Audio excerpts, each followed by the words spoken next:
Seguimos en Noticias 3.0. Estamos conversando con Andrés Aciain. Te preguntaba, ¿cómo ves las perspectivas del año 2019? Por un lado, esa es una pregunta. Y la otra es, está bien, todo este es el diagnóstico. ¿Cuáles son las 3, 4 cosas que habría que hacer para que esto se modifique? Bueno, mira, 2019 va a ser un año malo en lo económico. El debate es sobre el nivel, si va a ser muy malo, horrible o simplemente malo, ¿no? Creo que en esto hay consenso, el propio gobierno, el Fondo Monetario proyectan caídas del producto Sí, claro. el año que viene. No hay dudas al respecto. Yo creo que la clave la va a tener en gran parte que se termine cerrando en marzo con el FMI, porque el último acuerdo, todas las proyecciones de meta fueron hasta marzo del año que viene. Y ahí va a haber una renovación de meta. Si el FMI, por ejemplo, se mantiene muy exigente en torno a la meta de reservas y a una política de dólar flotante, puede ser un año que el dólar vuelva a subir, acelere la inflación y esto acelere la caída más en un año electoral, con la incertidumbre, la fuga de capitales típica que se acelera en los años electorales. Puede ser un año bastante catastrófico. Si el FMI en una negociación política le dice, muchachos, para que lleguen tranquilos hasta octubre, la meta de reserva nos olvidamos, se cumple hasta marzo, después no hay meta de reserva, vendan dólar y mantengan la estabilidad cambiaria, con toda la guita que le pusimos, llegan a octubre tranquilos, que es real. Ajá. Si el FMI permite esa flexibilidad, el gobierno puede llegar con un dólar calmo, más la guita que van a tirar, yo creo que van a tirar mucha plata del ANSES. Bueno, ya están tirando, le han mandado a Vidal una suma importante hace unos días. Yo creo que el fondeo del gobierno, como no puede hacer un fondeo con el presupuesto, que es un presupuesto de ajuste pactado con el FMI, va a venir de la mano del ANSES, de la mano de los bancos públicos, más algunas cajas que quieren armar, bueno, ya con las aseguradoras que le quieren hacer financiar parte, y lo mismo quieren armar este fondo de cese laboral que reemplaza la indemnización, que en realidad para mí es un fondo para el gobierno enchufar bonos y hacer alguna política con la plata de las empresas. Financiera, puramente. Sí, ni le conviene a las empresas, lo venden como un negocio para las empresas, el fondo de cese laboral, pero no le conviene a una empresa que en este momento, por evitarse una posible indemnización, le van a hacer poner todos los meses un 12% de los sueldos, más o menos, creo que era la moneda, el equivalente a un 12% del sueldo cash, mes a mes de toda la planta laboral, en un contexto que ya está complicado por los costos de las tarifas, las tasas, una sobrecarga del 12% sobre toda la masa salarial para todas las empresas. Es mucho. Es mucha guita. Eso para mí es un buzón que le están diciendo a las empresas, es para ustedes, para ahorrarse la indemnización, claro. Pero en realidad no es para ellos, es un negocio financiero y también para el gobierno para hacer un fondito, una caja. Pero bueno, si llegan a negociar un dólar tranquilo y esta guita, la economía va a caer, pero puede ser que en los meses previos a la elección puedan traccionar un pequeño movimiento, inyectar con los créditos Argenta, que le están queriendo dar hasta 10.000 pesos a cada uno que cobró una asignación, hasta 80.000 pesos un jubilado con la mínima, ¿no? Con las nuevas pautas de crédito, es lo mismo que hicieron en la elección pasada, y pautaron que más o menos cuando uno cuenta el vencimiento de las cuotas de los que tomaron en Argenta el año pasado, terminan de pagarlo en estos meses como para poder renovar en la previa a las elecciones con un nuevo crédito. Entonces, habría una plata en ese sería circulación. Para mí el perfil económico del gobierno. Si el gobierno logra flexibilizar la meta de reserva del FMI de política cambiaria, llegar con el dólar estable y enchufar 2-3 meses antes de las elecciones guita del ANSES para que se mueva un poco el consumo y la actividad, creo que es el proyecto oficial si sale todo bien. Ahora, si el FMI se pone intransigente con la meta de reserva, le dice no pueden seguir con esta política que puede intervenir muy poquito en el dólar, en un contexto de incertidumbre electoral puede recrudecer la fuga de capitales y volver a subir el dólar y se empioja la situación económica. Bien. Me quedaban las soluciones. Ahora, estamos en un año electoral. En octubre vamos a suponer que una fuerza política de otro signo al que hoy gobierna gana las elecciones. ¿Qué es lo que tendría que hacer esa fuerza política para salir de este estado, primero de incertidumbre, de un dólar que no se sabe y se desconfía de cuánto puede valer, y sobre todo de angustia para la gente que vive de un ingreso fijo? Sí, mira, nosotros planteamos una estrategia para un futuro gobierno, estamos armando una especie de plan económico de un futuro gobierno. que la dividimos en etapas. Planteamos una etapa de emergencia, que van a ser los primeros 6 meses, la llamamos de administración de la crisis, con una idea de que el próximo gobierno que asuma va a tener una situación de crisis económica y social. Ahí la política la dividimos en 3 ejes. Uno es estabilizar el dólar y el otro es atender la emergencia social y la emergencia productiva. Política de estabilizar el dólar la dividimos por niveles de gravedad, ¿tá? Van desde una intervención, nosotros creemos que no hay que dejar el dólar flotar, hay que hacer una intervención clara. Con esto, te digo, no es nada hiperheterodoxo. Caputo, cuando puso 5.000 millones de dólares en el MAE a 25, lo frenó. Claro. Después el FMI le hizo levantar eso, el dólar volvió a 40. Entonces nosotros creemos que hay que poner una oferta clara, una política clara de intervención cambiaria con una banda superior, donde se diga el gobierno va a poner todo lo que haya que poner para mantener un dólar estable, dar estabilidad, la política cambiaria. ¿El gobierno dispone de esa capacidad? Sí, dispone. Sí. Dispone. Hay que ver cómo llega al nivel de reservas, por eso planteamos escenarios. Sí, señor. Después, también hay algunas políticas de tasas, algunas cuestiones digamos, que se pueden trabajar.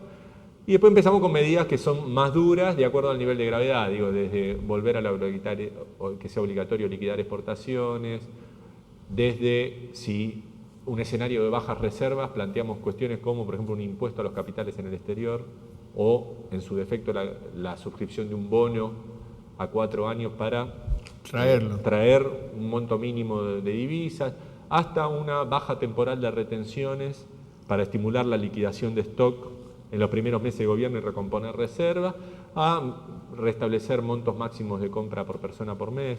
El 98% de los argentinos compran menos de $10.000. Sí, claro. Entonces, ponés un monto como $10.000, afectás al 2% de los que compran dólares, o sea, afectás un porcentaje de la población mínima, ¿no? Y podés reconocer a otras medidas, digamos, de ese estilo, que es distintas estrategias para el nivel de gravedad de la crisis. ¿No? Si es una corrida cambiaria, si es una corrida bancaria, obviamente los niveles de gravedad trabajan. Después la emergencia social, planteamos que hay que hacer una política de garantizarle a todos los argentinos el ingreso mínimo para cubrir la canasta alimentaria, que puede ser a través de la UH o por la vía de los programas alimentarios. Es una discusión. Uno lo que tiene que es más rápido y sabe que le llega, pero a su vez no sabe que eso vaya a alimentos. Claro. El otro das los alimentos, pero tenés que armarte una logística más compleja. Pero bueno, eso es una decisión política, nosotros planteamos que hay que cubrir eso.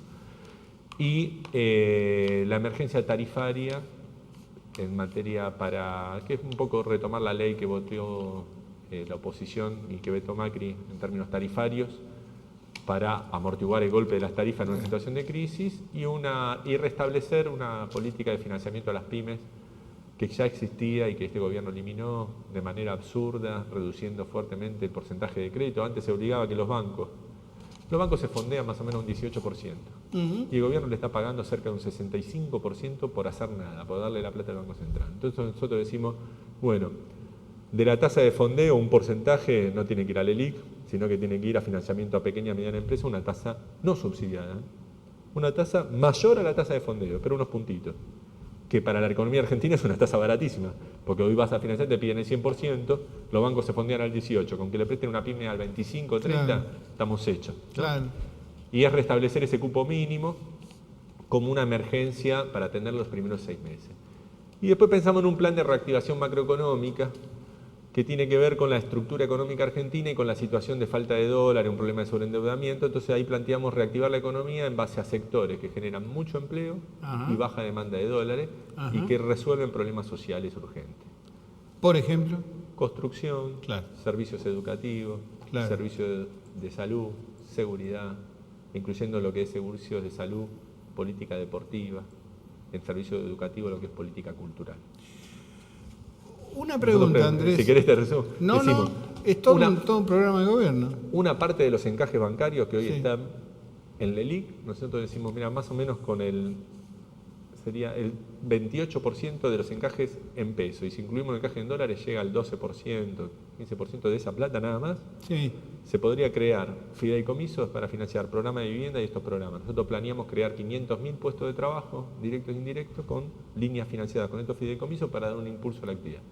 Y después seguimos el programa con un tema, la inflación inercial, innovaciones financieras, política para sectores competitivos, lo que sería también la renegociación que va a haber de la deuda externa, sí, claro, digamos, claro. obligatoriamente, sea con el Fondo Monetario, con el acreedor O privado, con con el los dos, sector pero privado. que a suma va a tener que sentarse porque le dejan mucho clase de vencimiento Claro, y no le dejan claro. ninguna fuente de plata. Claro, O sea, claro. bueno, planteamos los distintos ejes, pero ese es un poco el esquema de... Y una pregunta para terminar, Andrés.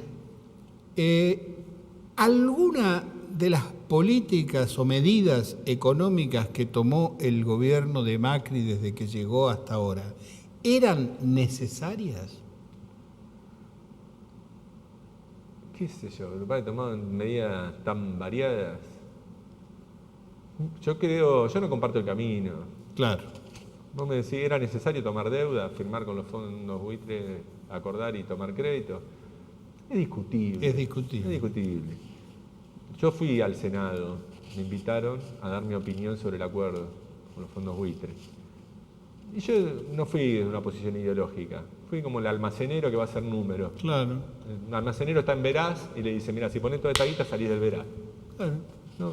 Era un poco la idea de esto. Nosotros estábamos en un default forzado, en realidad no era un default, pero Griesa nos puso en una situación, técnico. sí. Y nos decían, si querés salir de ahí, macho, poné toda esta. Podés negociar un poco más, un poco menos, el gobierno fue y dio todo, es un tema de cómo negoció. Pero después está el tema más, ¿la vas a poner o no? Y yo dije, bueno, miren, nos piden toda esta plata. ¿No? Eran cerca de 15.000 millones de dólares. Con esta guita Argentina se va a poder financiar, pónganle a tasa entre el 7 y el 9%.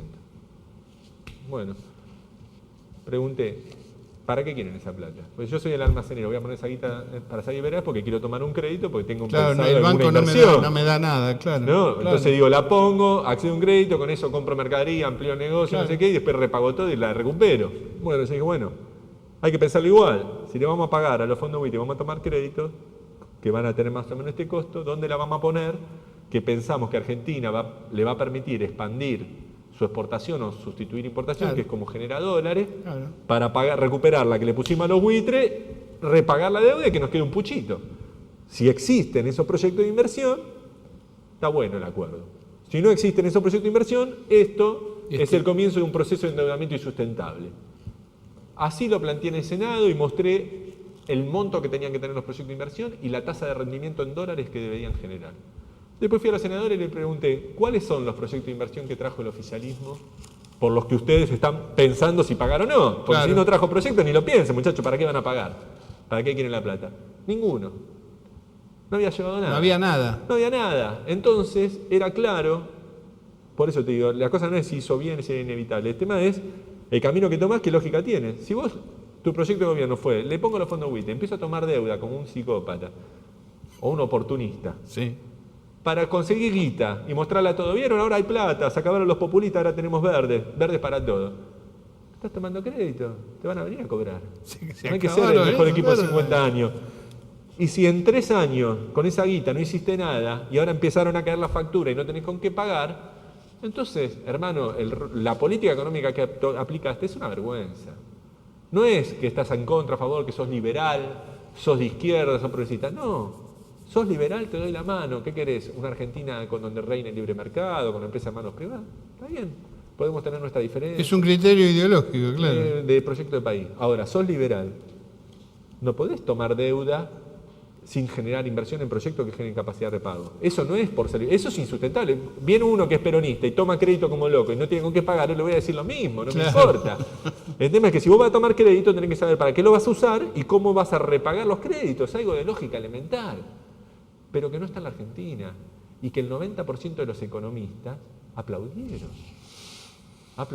Y yo tuve que ir, discutía, estaba Artana hablando antes de mí del Fiel Sí. en el Senado, justificando el acuerdo.